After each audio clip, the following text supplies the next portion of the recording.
اللهم صل وسلم وبارك على سيدنا محمد وعلى آله وأصحابه أجمعين. ده كان تالت يوم في مرسى مطروح. الأول كده أنا صحيت قلت أجهز الحاجات علشان هنروح شاطئ الغرام. أول حاجة كده قلت أجهز الحاجات اللي هناخدها معانا. ده كده لب، اللي هو لب أبيض، وكمان سوداني، وكمان سوداني بالشوكولاتة، وكمان لب اللي هو التاني الصيني، وكمان دي بسكوت بالشوكولاتة. البسكوت ده متبقي معايا من البسكوت التاني، يعني انا كان معايا بسكوتات تانية كنت مصوراها معاكم في اول فيديو، بس طبعا زي ما قلت لكم ان هو اتمسح، فده اللي باقي معايا. هاخده معايا برضو اشربه على القهوة كده على البحر. طبعا الحاجات دي انا جايباها معايا من ابو كبير.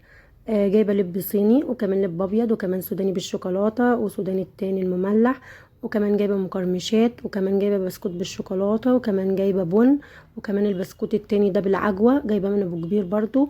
وكمان عامله ورا الفشار ده انا عامله كذا كيس منه.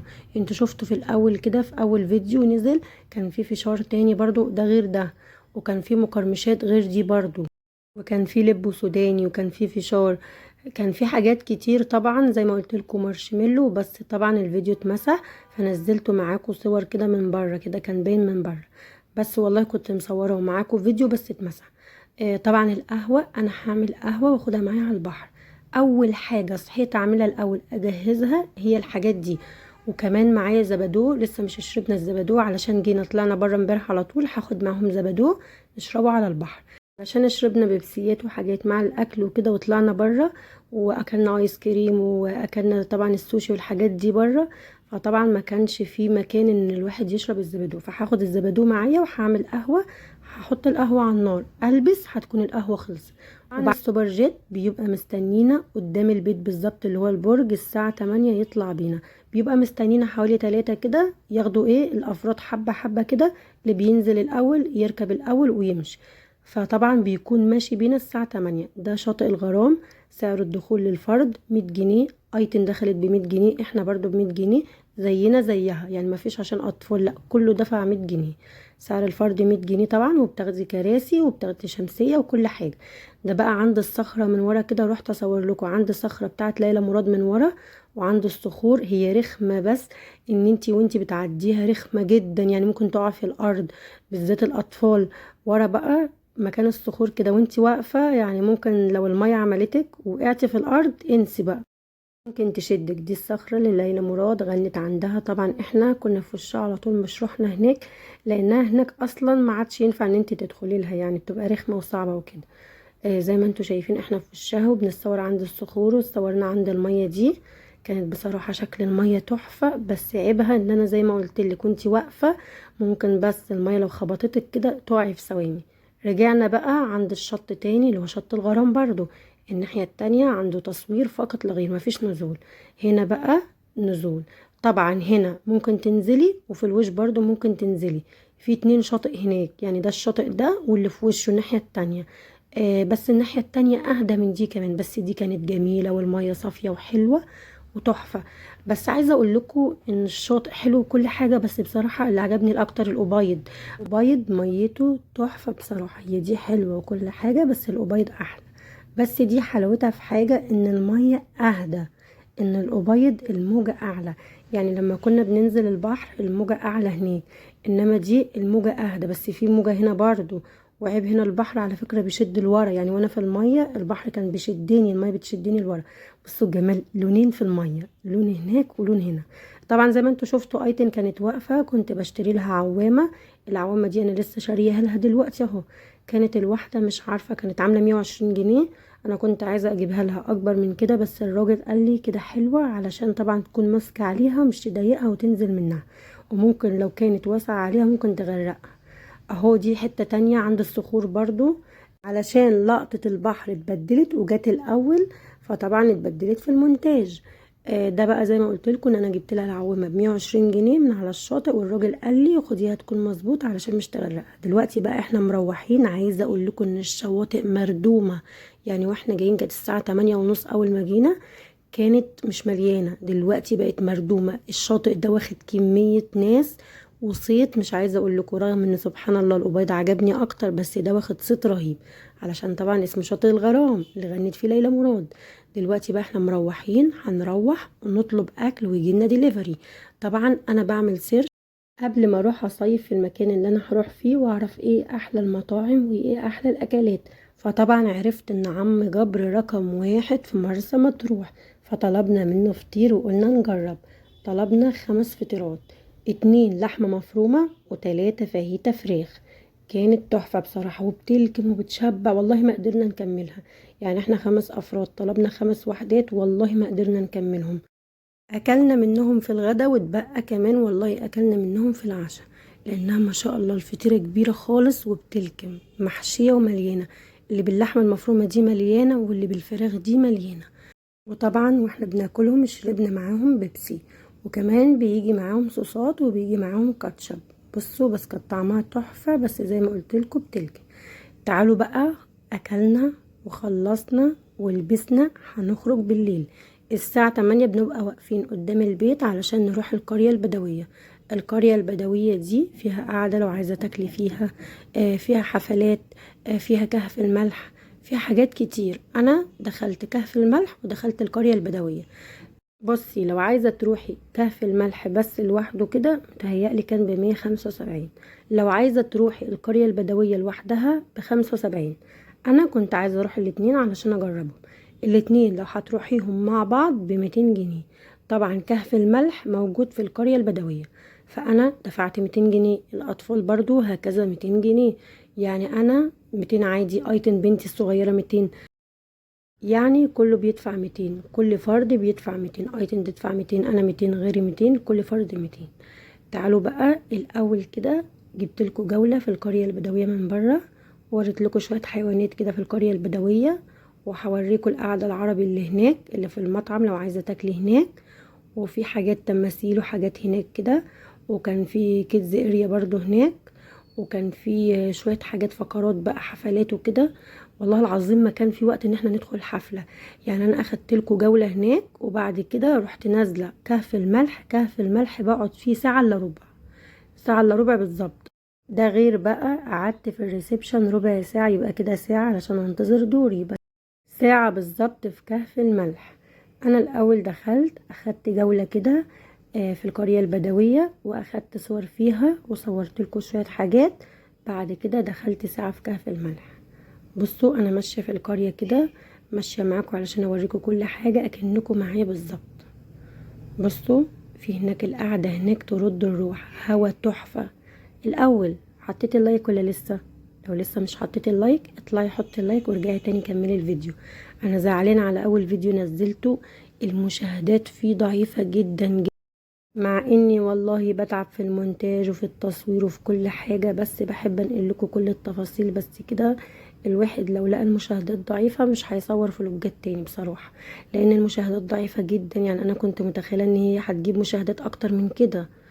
فانا بنقل لكم التفاصيل وبنقل لكم كل حاجة وبوريكم كل حاجة اكنكم معايا، فحط اللايك بقى علشان المشاهدات تعلى. تعالوا بقى ما نكمل في القرية البدوية زي ما انتوا شايفين. صراحة زي ما قلت لكم الهوا هناك يرد الروح تحفة.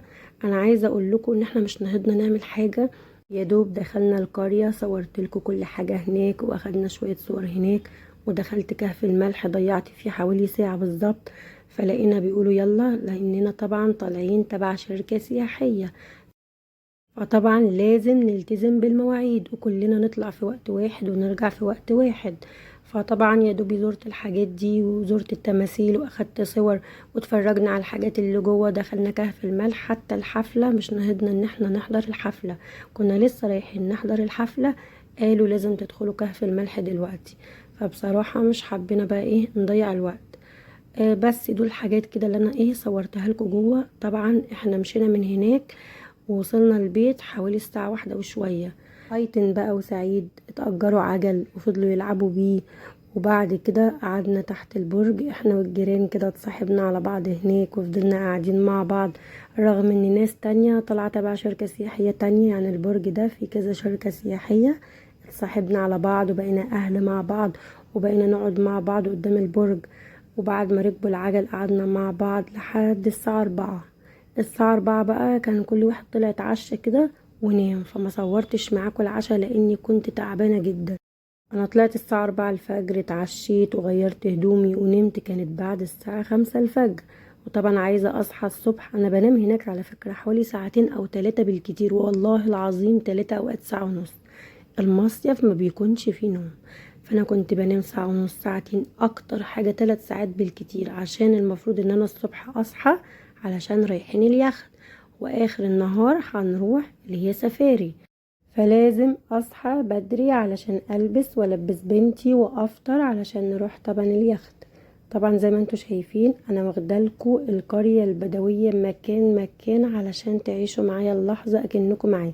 هنا بقى لو حد عايز يتصور بالزي والحاجات اللي هناك دي واللبس اللي هناك ده. وطبعا زي ما انتوا شايفين دي القرية من جوه كده، انا مصوره لكم كل حاجة فيها علشان تعيشوا معايا الاجواء اكنكم موجودين معايا بالظبط. تعالوا بقى نكمل جولتنا في القرية البدوية. لو سألتوني نطلع مصيف تبع شركة سياحية ولا لوحدنا كده، اقول لكم لا، تبع شركة سياحية. طب ليه؟ علشان الشركة السياحية بتوفر لك الشقة بدل ما تروحي وتفضلي تدوري على شقة، دي اول حاجة. تاني حاجة بتوفر لك الرحلات الداخلية. طيب هي الرحلات الداخلية دي تبقى تبع الرحلة؟ لا، دي بتبقى اختيارية، بس هما بيسألوكي ويعرفوا ان انتي عايزة تطلعي رحلة كذا، بتبلغ المشرفين بيها ويعملوا حسابك ويعملوا سوبر جيت مثلا للي عايزين يطلعوا على حسب عدد الافراد، 1 2 3 على حسب عدد الافراد. طب هي الرحلة شاملة ايه؟ الرحلة شاملة بالظبط، هقول لكم شاملة ايه. انتقالات رايح جاي والشقة وانتقالات للشواطئ. طب الشواطئ هما اللي بيدفعوا ولا انتي؟ لا، انتي اللي بتدفعي الشواطئ. طيب الرحلات الداخلية انتي اللي بتدفعيها، اليخت انتي اللي بتدفعيه، سفاري انتي اللي بتدفعيه. هما بيكونوا شاملين الانتقالات رايح جاي وكمان انتقالات للشواطئ. بس هما بيخلوكي ان انتي مش تتعبي ولا تطلعي ولا تدوري مثلا على ميكروباص او عربية توديكي شواطئ، لا، من تحت البيت بيكونوا مجهزين كذا سوبر جيت علشان يودوكي الشواطئ اللي هما متفقين معاكي عليها. وطبعا بيكونوا مجهزين برضو باصات كبيرة اللي هو السوبر جيت الكبير ده علشان يودوكي الرحلات الداخلية. فده بيبقى حلو في كده، ان انتي مش بتضيعي وقت، ان انتي مش بتدوري، مش بتتبهدلي، خصوصا لو معاكي اطفال، فهم بيوفروا لك كل حاجة تحت البيت. عايزة اقول لكم ان سعر الشاطئ اللي هو الأبيض المروة اللي احنا دخلناه اول يوم، انا ما قلتش سعره، السعر 150 جنيه 4 كراسي. لو هيدوكي 4 كراسي ب150 جنيه زائد شمسية، وطبعا بتديهم فلوس اكرامية، يعني اللي يطلع من ذمتك. طبعا احنا زودنا كرسي كمان علشان احنا 5 افراد. بس انا بقول لكم السعر الموحد هناك اللي هو 4 كراسي معهم شمسية ب150 جنيه وتديهم اكرامية، اللي يطلع من ذمتك 20 30 50 زي ما انت عايزة تطلعي. طيب وزي ما قلت لكم شاطئ الغرام الفرد ب100 جنيه. طيب الشواطئ الباقية بقى هقول لكم في الايام الجاية. طيب شاطئ كليوباترا وشاطئ عجيبة للتصوير، بس منزلناش ميتهم خالص لان طبعا ميتهم خطر ان انت تنزلي فيهم وتنزلي اطفال فيهم. طيب الفرد بكام؟ كان في شاطئ فيهم الفرد ب15 الفرد، وكان في شاطئ تاني الفرد ب10 جنيه. طبعا لاننا بندخل بس نتصور ونقعد فيه شوية كده ونمشي، ففرد ب15 والفرد التاني ب10 جنيه، علشان انت مش بتاخدي كراسي ولا بتاخدي اي حاجة خالص، انت بتدخلي تتفرجي وتتصوري وتمشي. انا عايزه اقول لكم ان الميه كل يوم كنا بنجيب ازازتين كبار اللي هما القارورتين الكبار دول من الميه، مش كانوا بيكفونا كمان، وكنا بنشتري ميه واحنا بره في الشواطئ. يعني القارورتين الكبار دول والله ما كانوا بيكفوا، كنا نجيب ميه كمان واحنا بره في الشواطئ.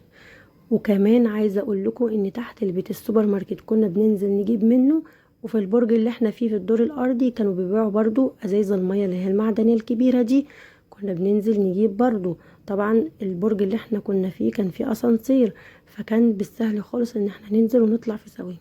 تعالوا بقى خلصنا جولتنا في القرية البدوية، تعالوا ما ندخل اللي هو كهف الملح.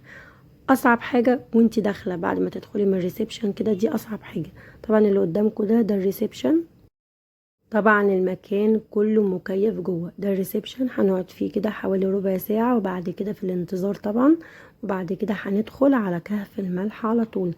اصعب حاجة وانتي داخلة، لان الملح خشن جدا وبيوجع في الرجل وانتي داخلة. طبعا هنا بتقلعي في الجزامة اللي بره دي اللي انتي لابساه في رجلك اهو، دي اصعب حاجة بقى، مش عايزة اقول لكم بتوجع جدا في الرجل. طبعا هندخل الاول، هنقعد على الكراسي، هيقول انتوا عايزين تدفنوا نفسكم حاجة بسيطة الرجل من تحت ولا كلكم ولا نصكم. احنا دفنا اكتر من نصنا، فقال خلاص ما ينفعش الكراسي طالما هتدفنوا اكتر من نصكم، تعالوا اقعدوا في الارض. قعدنا في الارض وبعد كده دفنا. طبعا انا هصور لكم سعيد وهو قاعد في الارض وهو بيدفنوا بالملح. الملح ده بيقولوا جميل جدا يا جماعة. على فكرة انا ايديا كانت حرقاني جدا من الشمس، لان طبعا احنا كنا بنطلع الصبح البحر في الشمس، فايدي اسمرت وحرقتني جدا والله العظيم. حطيت ايدي فيها في الملح من تحت خفت خالص. بيقولوا ان هو بيطلع الطاقة السلبية من الجسم. طبعا احنا قعدنا في الارض، دفنونا بالملح وكمان شغلوا قرآن، وطبعا بتسكتي خالص مش بتتكلمي، ويدفنوكي بالملح ويشغلوا قرآن ويقولوا يطلع الطاقة السلبية من الجسم. او هنا كان بيشرح لنا احنا عايزين ايه، هنقعد على الكراسي اهو بيشرح لنا زي ما انتوا شايفين، ولا نقعد في الارض، عايزين يعني ايه لحد فين. فسعيد وهو بيدفنوا طبعا كان في ناس كتير جنبنا بس يجوا بعدنا، يعني بعد ما قعدنا بشوية كده اهو في اطفال قاعدين هناك، ودي ايتن برضو هيدفنها، وده انا اللي في النص. بعد كده خلصنا هنا وقعدنا ساعة الا ربع، بعد كده روحنا. طبعا هنا بعد لما روحنا نزلوا يتأجروا عجل. طبعا خليتهم يتأجروا في مكان هادي علشان يعرفوا يمشوا فيه، ما يكونش فيه عربيات ولا يكون فيه موتوسيكل ولا اي حاجة، فالمكان ده هادي. وطبعا دي ناس تانية برضو متأجرة بيتش كده، فالمكان ده هادي وآمن جدا علشان ما يكونش فيه حاجة تخبطهم. طبعا يا رب يكون فيديو النهاردة عجبكم، ما تنسوش تعملوا لايك للقناة وسبسكرايب للقناة عشان يوصل لكم كل جديد. وده سعيد برضو وهو راكب العجلة بتاعته. طبعا الفطار احنا فطرنا على البحر كده، اخدت معايا جبن ومربى وحلاوة وكده وفطرنا على البحر، فمش جهزت الفطار معاكم علشان كنت مستعجلة. مع السلامة.